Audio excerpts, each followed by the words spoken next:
Mendung tanpa hutan, ketemulan kelangan. Kabeh kuwi sing diarani perjalanan.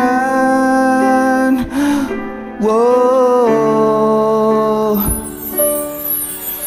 awak dhewe tau duwe bayangan besok yen wis wayah omah-omahan. Aku maca koran sarungan, kowe blonjo dasteran. Nanging saiki wis dadi kenangan. Aku karo kowe wis pisahan. Aku kiri kowe kanan, wis beda dalan.